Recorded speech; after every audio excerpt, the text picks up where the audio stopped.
Hello, Cancer, Sun, Moon, Rising, and Venus signs. Kamusta po kayo? Sana po ay nasa mabuti kayong kalagayan. Welcome back po sa Star Tarot. Kung bago kayo dito, welcome po kayo. And thank you po sa inyong suporta. It's really appreciated and God bless you all. Tignan po natin ang mga mensahe ninyo for October 10 for Cancer. Unang message ninyo, career. Ayan, so career ang focus ninyo, Cancer. Most of you may be career oriented talaga kayo, no? Or maybe you are changing your career ngayon, or maaaring you are going to put your 200% attention and focus on your career sa ngayon. So maaari din ganon ang ganap. We have dog far away, a distant friend is thinking of you. May nakakamiss sa inyo dito, malayo. Kaibigan ninyo na nasa malayong lugar, no? Maaaring namimiss kayo, iniisip na kayo, yung gano'n. Nasaan na kaya si Cancer? Kumusta na kaya siya? Yung mga gano'n. We have lobster and financial pinch. Ayan, this is a warning for you regarding your finances, Cancer, na magano kayo, no? Watch your expenses ngayon. Watch your spending. Make sure na nasa budget plan ninyo, no? Pasok sa budget ninyo ang inyong mga paggastos nang sa gayon hindi kayo makaramdam ng financial pinch, no? We have apple, temptation will test you. Ayan, so mag-iingat kayo. Maaaring this is a test of faith sa inyo, Cancer. Kung gaano kayo katatag, gaano katatag ang kalakas ang inyong paniniwala, no? Na hindi kayo matitempt, hindi kayo basta-bastang mapapa-oo ng kung sino man, na alam mo yon, yung tentasyon lang talaga yon para sa inyo, no? Hindi na nyo naman kailangan, pero baka mapagastos kayo dyan. Hindi naman nyo kailangan, pero baka madala kayo ng convincing power ng kung sino man, no? So tingnan niyo mabuti ang inyong sitwasyon, no? Before kayo dito, mag-give in, no? Kasi temptation lang to, Cancer.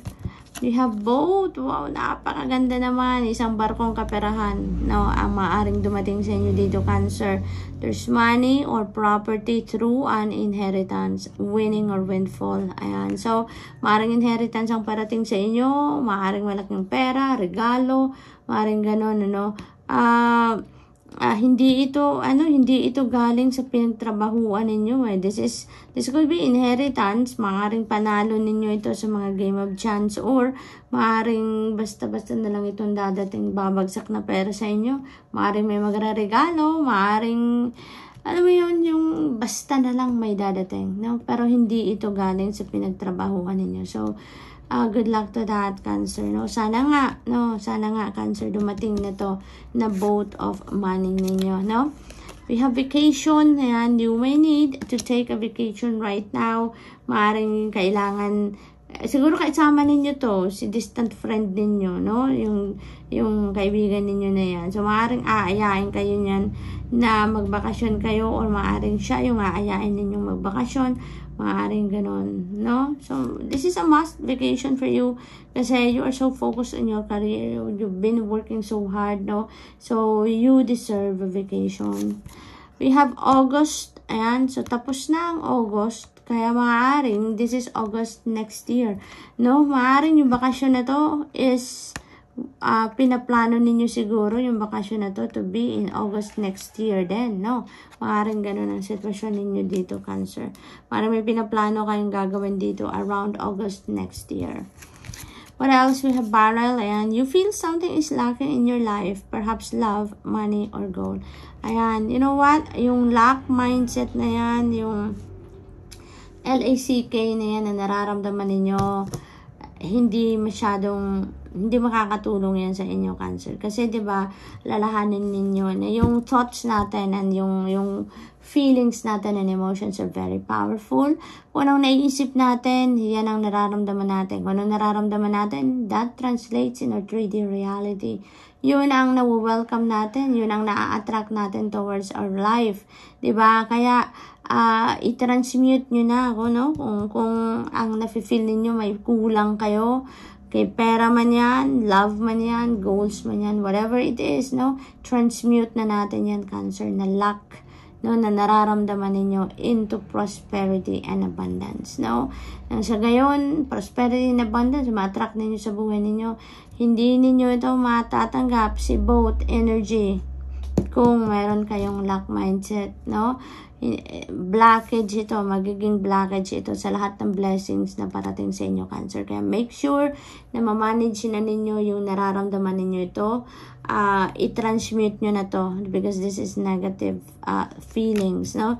Na nararamdaman ninyo dyan na kulang kayo. Because kung ano man nararamdaman ninyo, that is what you're going to attract, diba? Kung mas kulang ang pakiramdam ninyo, mas marami pang dadating na kulang sa inyo. Kaya ipalitan ninyo yan ng positive feelings and emotions and thoughts, no?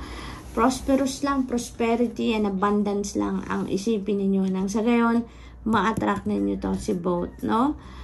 Cancer, we have crib and birth or conception of a child or enterprise. So, you are welcoming a new baby in the family. Maaring kayo tong manganganak, maaari din na asawa ninyo, girlfriend ninyo, kapamilya ninyo. This could be anyone, no, na mahal ninyo sa buhay or close to you. Or maaari din naman, Cancer, na you are, opening up a new business, no? Maaaring may business opportunity dito para sa inyo. We also have tent and temporary situation. There is a temporary situation dito na mangyayari sa inyo. Maaari si financial pinch yan, no? But makakaya pa na itong kontrahin si financial pinch, no? Kaya pa ninyong gawa ng paraan yan. Kung lalong-lalo na kung hindi pa nangyayari yan, you can still, do something about that para hindi ninyo maranasan yan, no? But just in case mangyari yan, that is just very temporary. Lahat naman ng bagay, lahat naman na nangyayari sa buhay natin, just temporary, di ba? Wala namang permanent. Nothing is set in stone. Kaya, everything will change, no? Everything will change. So, Cancer, that's all I have for you for today. I hope nakatulong ang mga mensahe ito in some way. Thank you for watching. Love and light. Namaste. Hello, Scorpio, Sun, Moon, Rising, and Venus signs. Kamusta po kayo? Sana po nasa mabuti kayong kalagayan. Welcome back po sa Star Tarot. And kung bago po kayo dito, welcome na welcome din kayo. Thank you po sa inyong suporta. I truly appreciate it. Tignan po natin ang mga mensahe ninyo for today, October 10. Ayan, hala. Nagtakbuhan na. Ayan, Scorpio. We have ring, wow, marriage will take place, either romantic or business. So, maaaring meron business partnership dito. Napapasukin kayo, Scorpio. Maaari din na kayo ay magpapakasal na, no? Maaari magpapakasal na kayo ngayon. Or maaari din na kung hindi man kayong ikakasal, maaring that is kasala na may imbitahan kayo. Maaring ng kapamilya ninyo, kaibigan, mga ganon, no? Maaring ganun ang sitwasyon. We have unicorn. Use your intuition to make beneficial changes. Ayan. So, maaring may mga pagbabago kayong kailangan gawin dito para mas magandang magiging kakalabasan ng inyong gagawing pagbabago sa kung ano man parte ng buhay ninyo dito. Scorpio, use your intuition. Okay? Be guided by your intuition, Scorpio. Nang sa gayon, maging maayos ang mga pagbabagong ito na gagawin ninyo. Protection from a powerful friend. Ayan, maaring nagkukonsulta ang iba sa inyo sa mga professionals. Maaring may kailangan kayong gawin, no? Maaring about yan sa kaperahan, about sa relationship, about sa pera. Maaring meron kayong advice na hinahanap, no? From professionals, and you are going to get what you need, no? Matutulungan kayo dyan. Kung ano man ang kinakailangan ninyo, tulong from professionals na yan, you are getting that. No, you are getting that. Horseshoe, good luck. Napakaganda. Swerte-swerte ninyo ngayon, Scorpio. Good luck is on your side, no? Take advantage of this energy, no? Na ma-attract na ninyo ang lahat ng magandang pangyayari, magagandang bagay, masiswerteng bagay sa buhay ninyo, Scorpio. Habang si Horseshoe energy ay nasa inyong horizon. Tarang swerte ninyo. A sincere wish will be granted. Ayan. So, this is a heads up for you, Scorpio. Makukuha nyo na kung ano man ang wini-wish ninyo, no? Kung ano man yung pinaka gustong-gusto ninyo, yung sincerest wish ninyo, yun ang i-grant sa inyo ngayon ng Divine Universe. So, thanks God. Thanks God. Fly, a period of ill health, depression. Ayan. So, maaring doktor dito ang kinukonsulta ninyo. Kasi maaring merong nararamdamang sakit. Ang iba sa inyo dito, maaring may mental, problem, no? Maaring stress ito, no? Nadidepress. Posible, stress yan. Mental stress yan, Scorpio na nararamdaman ng iba sa inyo. Kaya siguro, nagpapakonsulta kayo sa doktor dito, no? Maaring ganun din ang sitwasyon. May binuworry kayo dito, too much kayong nag-worry, no? Scorpio. But, you know what? Wala kayong dapat ipag-alala, diba? You are very sensitive and you are very intuitive. Kaya gamitin nyo yan towards your advantage, Yung psychic abilities ninyo yan, use that towards kung anong mas makakabuti sa inyo. Kasi baka nag-worry kayo dito. Maaring you are overthinking dito, Scorpio, no? At yan ang nagpapadepress sa inyo. We have first, pay attention to your finances. Ayan. So, wag masyadong magastos, or kung gumagastos man kayo, make sure na nasa loob yan ng inyong budget, no? Nang hindi kayo masaktan financially, no? Sa ngayon, sakto kayo lagi sa kung ano man ang budget plan ninyo, no?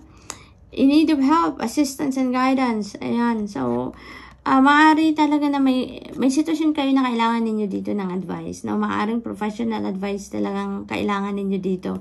Kaya meron kayong protection from a powerful friend, no? So, maaari talaga may mga nilalapitan kayo ditong professionals na makakatulong sa inyo. Maaring related yan sa finances, no? Sa pagbabudget, maaring related yan sa inyong investments, related sa inyong kaperahan, or maaari din na related sa health ninyo, no? Maaari din na an advice yan regarding sa business ninyo, no? Sa business partnership nakakausapin ninyo. Maaring you are asking for the help of a lawyer din dito for some of you, at nagpapatulong kayong mag-interpret siguro ng mga kontrata ninyo dyan sa negosyong yan. So, maaring ganun din ang sitwasyon, no? What else? We have man, and dealing sa relationship with a man. Maaring ito ang kakausapin ninyo. Maaring si man ang professional na makakausap ninyo, no? So, maaring ganun din ang sitwasyon. So, good luck, Scorpio, sa inyong mga transactions, no? That's all I have for you for today. I hope nakatulong ang mga mensaheng ito in some way. Thank you for watching. Love and light. Namaste. Hello Pisces, Sun, Moon, Rising, and Venus signs. Kamusta po kayo? Sana po nasa mabuti kayong kalagayan. Welcome back po sa Star Tarot. Kung bago po kayo dito, welcome din po kayo. And thank you po sa inyong support. I truly appreciate it. And God bless you all. Tignan po natin ngayon ang mga messages ninyo for October 10.